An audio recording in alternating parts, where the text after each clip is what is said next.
اللہ الرحمن الرحیم ان اول بیت وضع للناس للذی ببکۃ مبارکا وہدی للعالمین فیہ آیات بینات مقام ابراہیم ومن دخلہ کان آمنا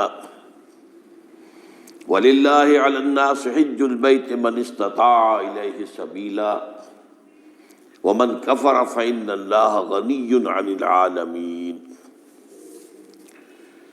وقال عز وجل كما ورد في سورة الحج وَلِكُلِّ أُمَّةٍ جَعَلْنَا مَنْسَكًا لِيَذْكُرُوا اسْمَ اللَّهِ عَلَى مَا رَزَقَهُم مِّن بَهِيمَةِ الْأَنْعَامِ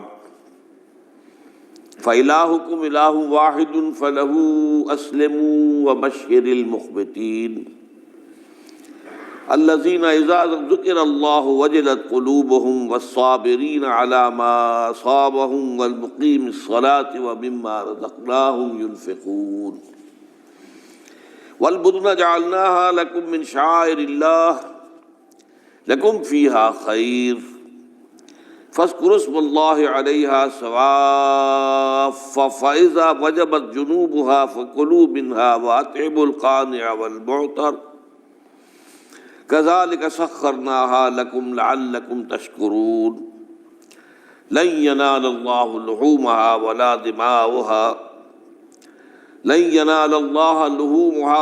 دماؤها ولكن يناله التقوى منكم كذلك سخرها لكم لتكبروا الله على ما هداكم وبشر المحسنين صدق الله العظيم رب اشرح لي صدري ويسر لي امري واحلل عقدة من لساني يفقهوا قولي اللهم ربنا الهمنا رشدنا واعذنا من شرور انفسنا اللهم ارنا الحق حقا وارزقنا اتباعه وارنا الباطل باطلا وارزقنا اجتنابه آمین یا رب العالمین۔ آج ذی الحجہ کی 3 تاریخ ہے، گویا کہ ٹھیک ایک ہفتے کے بعد عید الاضحیٰ آ رہی ہے۔ دیکھیے اسلام میں جو 4 عبادات فرض کی گئی ہیں، جو 4 ارکان ہیں، ایک رکن تو ہے جس کا تعلق ہے عقیدے سے، کلمہ شہادت، اور 4 ارکان وہ ہیں جن کا تعلق عبادات سے، نماز، روزہ، حج اور زکوٰۃ۔ ان میں ایک عجیب قسم کی تقسیم ہے، مثلاً 1 2 جمع 2 کی تقسیم بنتی ہے۔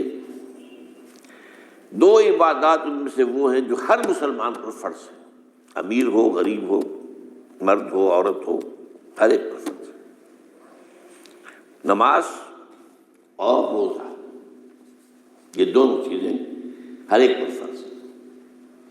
لیکن 2 وہ ہیں کہ جو صرف صاحب استطاعت لوگوں پر فرض ہیں، وہ عام نہیں ہیں۔ جو صاحب نصاب ہیں ان پر زکوٰۃ ہے، جو صاحب استطاعت ہیں، حج کرنے کی استطاعت رکھتے ہیں، ان پر حج ہے۔ اس میں 2 جمع 2 کی ایک تقسیم اور آتی ہے، ایک اور اعتبار سے۔ قرآن میں زیادہ ایمفیسس 2 عبادات پر ہے، نماز اور زکوٰۃ۔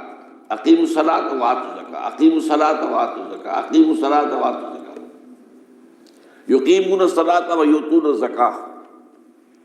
یہ گویا کہ بندھا ہوا ہے ایک جوڑا، جبکہ یہ صورتحال جو ہے روزے کی بھی نہیں ہے اور حج کی بھی نہیں ہے۔ صلاۃ اور زکوٰۃ کا حکم بے شمار مرتبہ قرآن میں آیا، اور روزے کے سارے احکام ایک مقام پر سورہ بقرہ کے 23ویں رکوع کی 6 آیات میں سب کا سب بیان ہوئی۔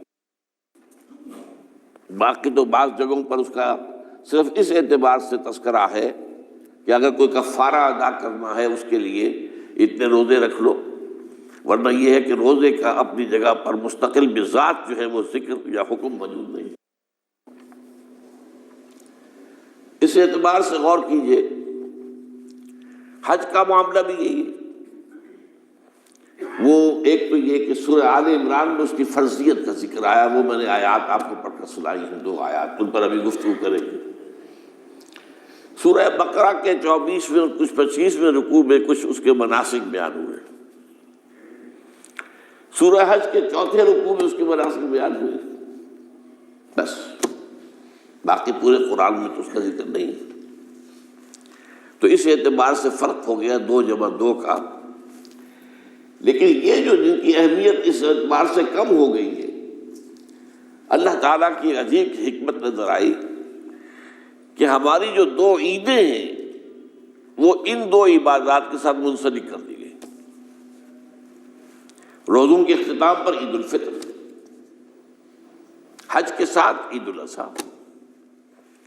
تو گویا کہ ان 2 عبادات کی اہمیت میں اگر کسی درجے میں کوئی کمی محسوس ہوتی ہے قرآن مجید کے بیان کے حوالے سے، تو اس کی تلافی اس سے ہو جاتی ہے کہ عیدین ہماری 2 ہی عیدیں ہیں، 2 ہی تہوار ہیں، اور وہ ان 2 عبادات کے ساتھ جوڑ دیے گئے۔ اب آخری بات سمجھیے، 3 جمع 1 کی بھی ایک تفریق ہے۔ 3 عبادات وہ ہیں جو موقت ہیں صرف، یعنی معلق بالزمان، ان کا تعلق وقت کے ساتھ ہے، یہ نہیں ہے کہ کسی خاص جگہ سے متعلق ہے۔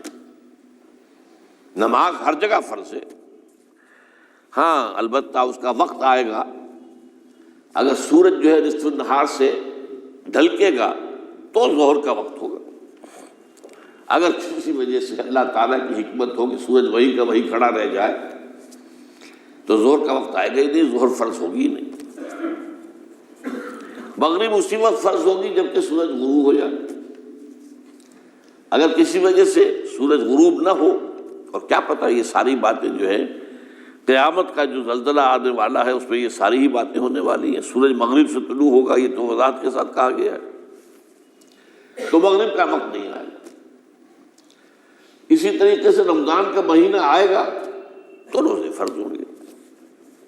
اس حوالے سے یہ زمانے کا تعلق تو ہے لیکن کسی مکان سے کوئی تعلق نہیں۔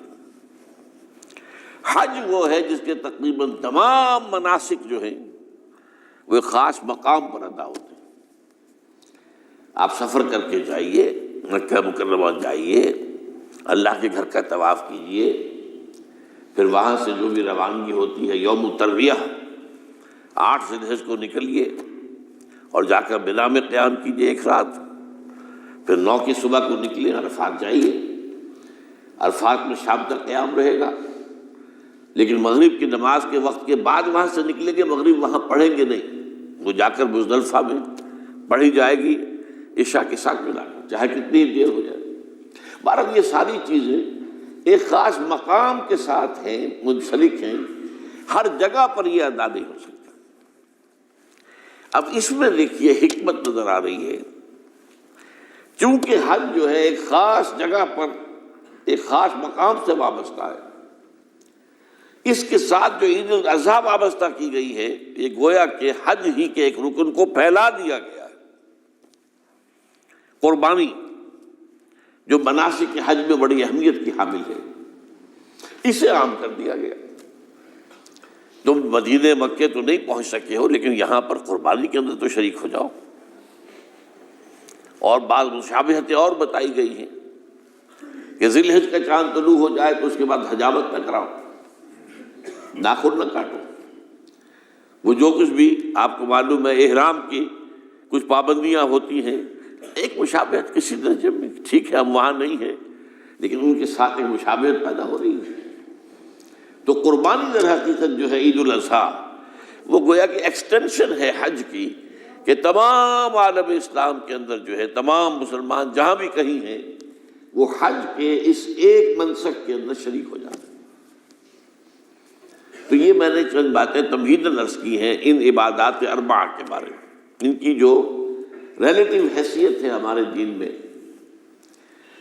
اب آئیے حج کا معاملہ کیا ہے، وہ پورا ایک خاص علاقے سے متعلق ہے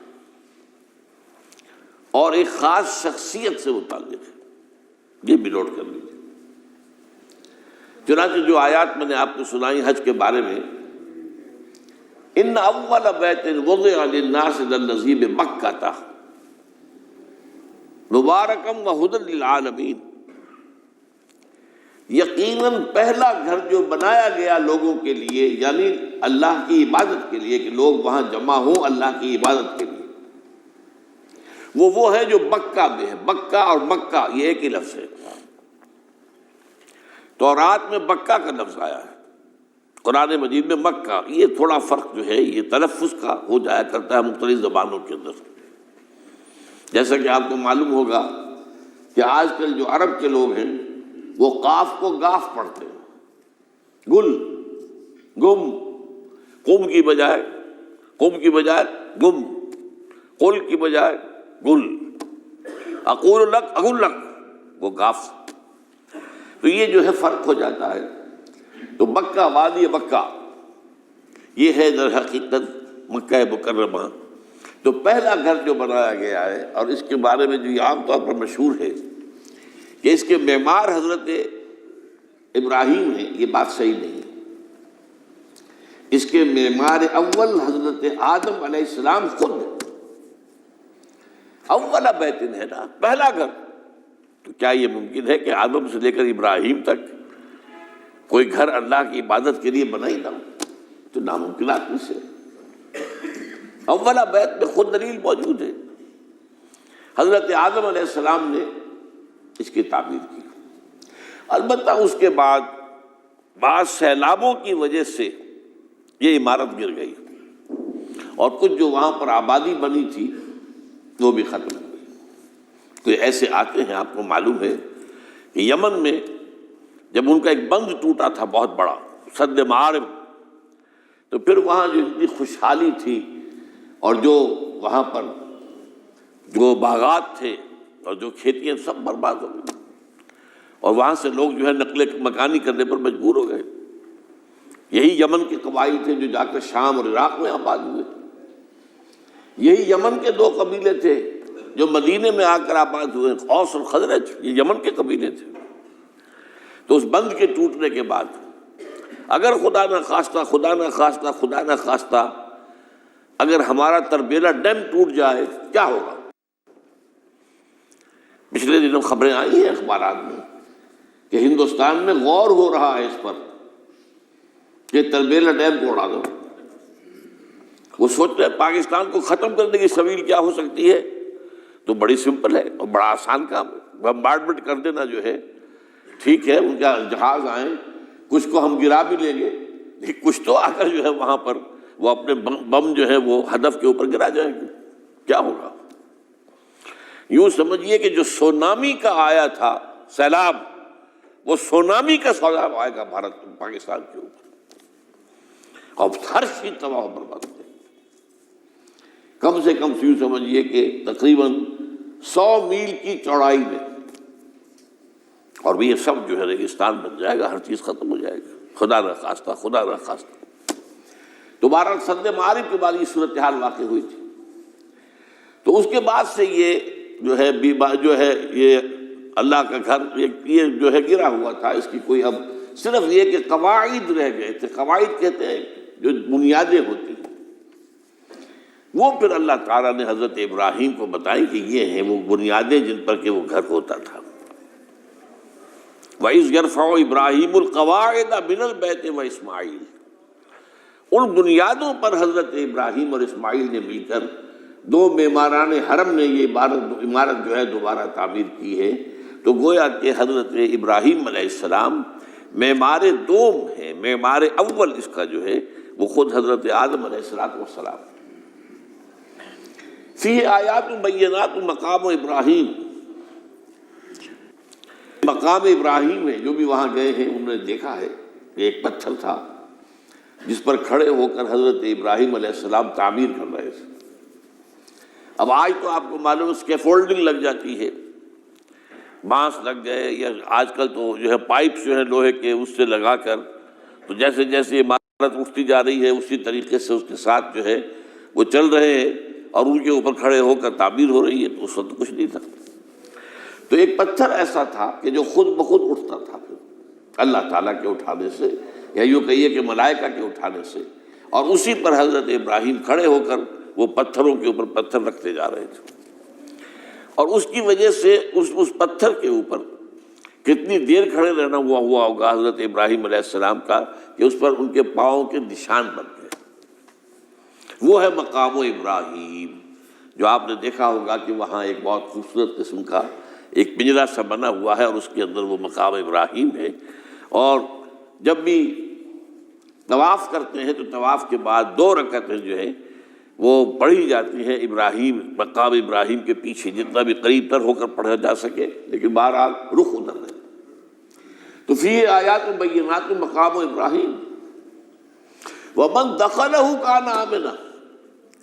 تو ایک تو یہ کہ وہ نشانیاں ہیں، وہ اللہ تعالیٰ جن لوگوں کی کہ دل کی آنکھ کھلی ہو، روحانی آنکھیں کھلی ہو، ان کو دکھاتا ہے، اور ایک وہ ہے کہ جو ہماری ان سامنے کی ظاہری آنکھوں کو بھی نظر آتی ہے۔ یہ نوٹ کر لیجئے کہ یہ مقام امن کا گہوارہ رہا ہے۔ عرب میں لوٹ مار، قتل غارت، قتل کے بدلے میں قتل، پھر قتل کے جواب میں قتل چلتا تھا، لیکن اس وقت بدترین دور میں بھی عربوں کا معاملہ یہ تھا کہ کوئی شخص فرض کیجئے کہ وہ کئی مہینے سے اپنے باپ کے قاتل کو ڈھونڈ رہا ہے تاکہ قصاص لے سکے، بدلہ لے سکے، اسے قتل کر سکے، اسے کہیں نظر نہیں آ رہا، اچانک حرم میں نظر آ جاتا ہے، وہاں وہ نقصان نہیں پہنچائے گا اسے۔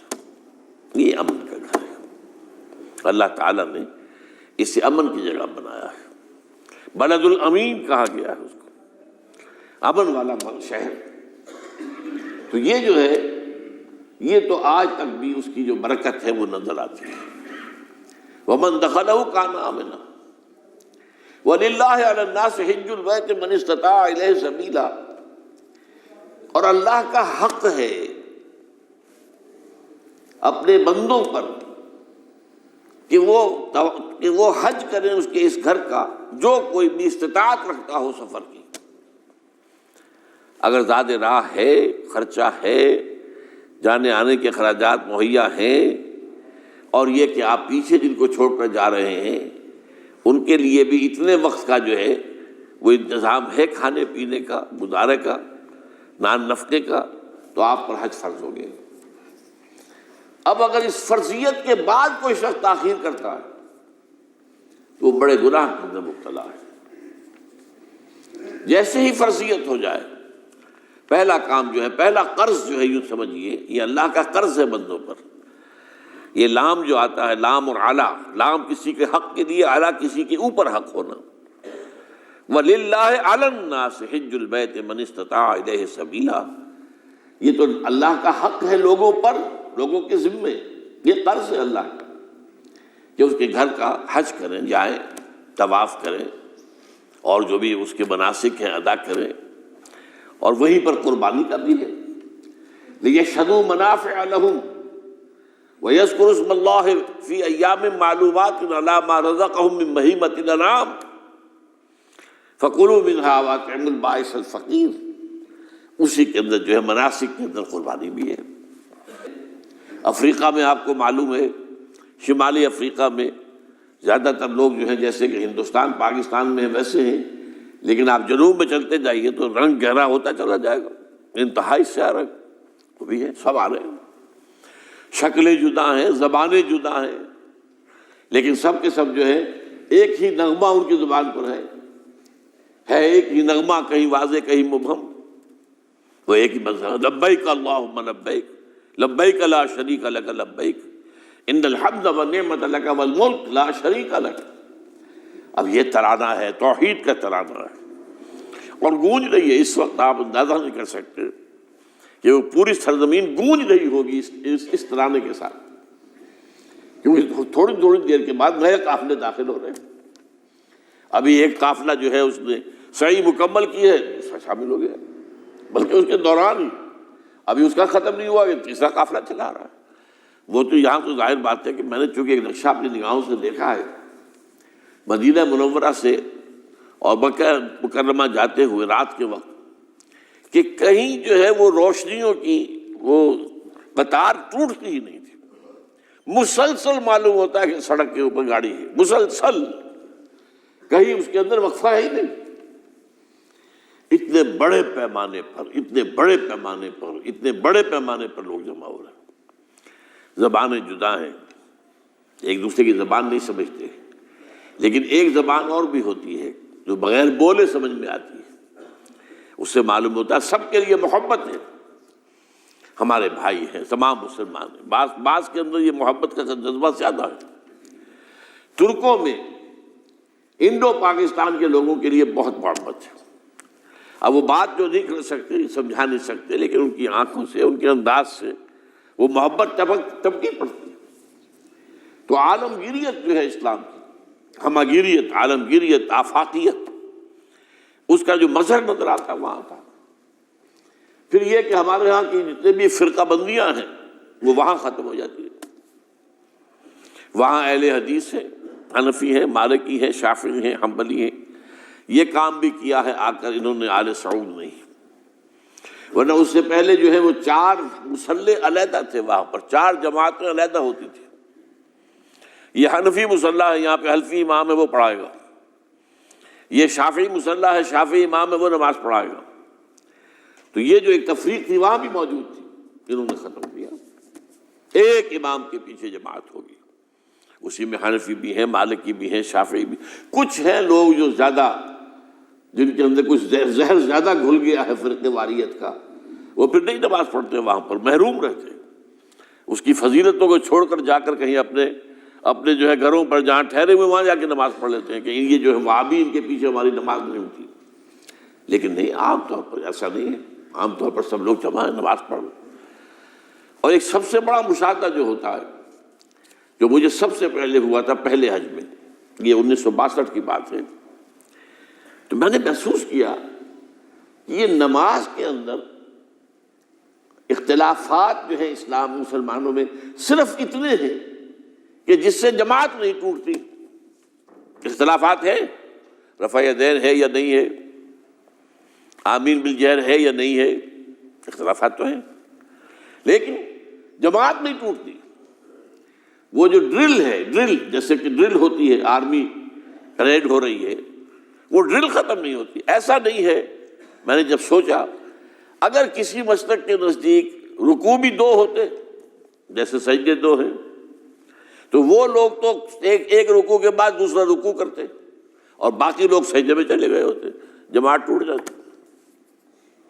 یا اگر کسی کے نزدیک ہر رکعت کے اندر جیسے رکوع ایک ہے، سجدہ بھی ایک ہی ہوتا، تو کچھ لوگ تو ایک سجدہ کر کے کھڑے ہو جاتے اور دوسرے لوگ جو ہے دوسرا سجدہ کر رہے ہوتے، جماعت ٹوٹ جاتی۔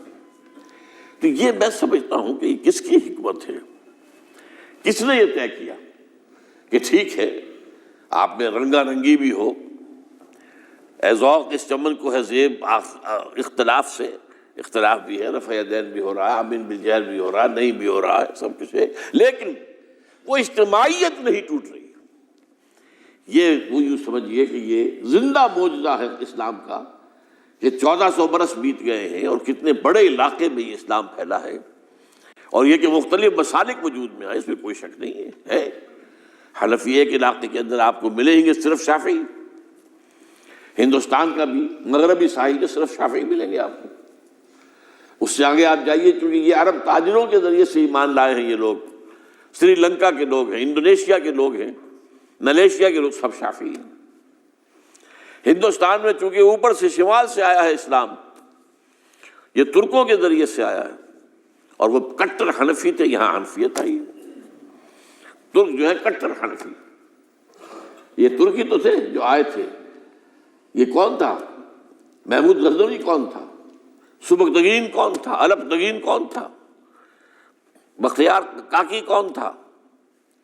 قطب الدین بختیار، یہ کون تھے؟ سب ترک۔ اور ترک بھی کون؟ غلامان، خاندان غلامان یاد کیجیے۔ لیکن بہرحال ان کے ذریعے سے جو اسلام ان کے ساتھ آیا ہے وہ خالص حنفی اسلام تھا، کوئی حرج نہیں۔ وہاں جا کر سب جمع ہو جاتے ایک وحدت کے اندر۔ تو یہ چند مشاہدات وہاں کے ہوتے ہیں جو ہماری ظاہری آنکھوں کو بھی نظر آ جاتے ہیں، جس کا کہ قلب کے اوپر بڑا گہرا اثر پڑتا ہے۔ اب میں ایک موضوع لے رہا ہوں، یہ جو قربانی کا مسئلہ ہے، اس کے بارے میں ایک زمانے میں تو بہت منکرین حدیث کی طرف سے اس کے خلاف بڑی جو ہے ایک مہم چلی تھی کہ ختم کیا جائے اس کو. یہ خام خواہ جو ہے خرچ ہوتا ہے بہت بڑا اور ضائع ہوتا ہے گوشت. اتنے بڑے پیمانے پر گوشت ہوتا ہے کھایا نہیں جاتا. اچھا ایک زمانے میں فریج بھی نہیں تھے، یہ بھی نہیں کہ آپ محفوظ کر دیں، گوشت ضائع بھی ہو سکتا تھا. اور بھی چیزیں جو ہے وہ گوشت کی وہ صحیح طور سے استعمال نہیں ہوتی تھی. تو اس کے اوپر بڑا پروپیگنڈا منکرین حدیث کا رہا کہ یہ جو ہے قربانی صرف حج کے موقع پر ہے. میں اس کی نفی کے لیے آج آپ کو بتا رہا ہوں کہ سورہ حج کے اندر جو 2 رکوع ہیں، ایک چوتھا ایک پانچواں، چوتھے رکوع میں بھی قربانی کا ذکر ہے، پانچویں میں بھی قربانی کا ذکر ہے. یہ ایک دم جو ہے ایک جگہ پر جو 2 طرح کی قربانیوں کا ذکر ہو رہا ہے، یہ کیوں ہو رہا ہے؟ چوتھے رکوع میں وہ مناسک حج کے ساتھ اس کا ذکر ہے.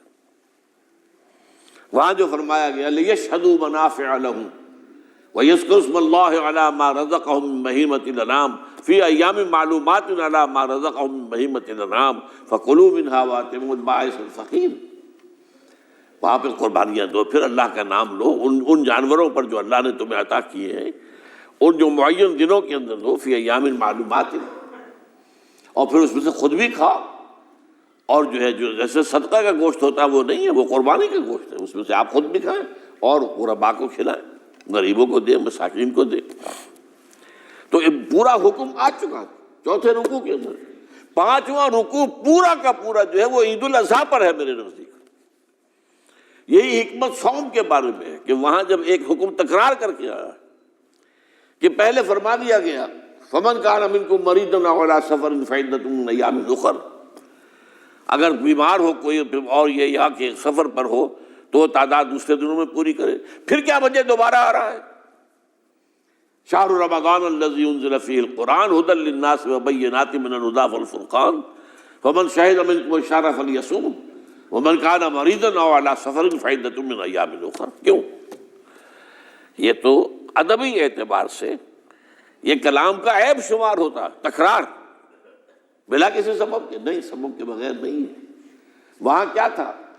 وہاں ان 2 رعایتوں کے ساتھ تیسری بھی شامل تھی کہ اگر صحیح ہو اور مقیم ہو پھر بھی روزہ نہ رکھو تو ایک مسکین کو کھانا کھلا دو. یہ رعایت ختم ہوئی ہے رمضان کے روزے کے ساتھ.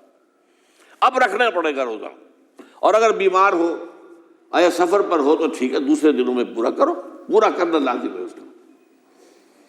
تو یہ چیز جو ہے یہ در حقیقت کسی وجہ سے ہوتی ہے.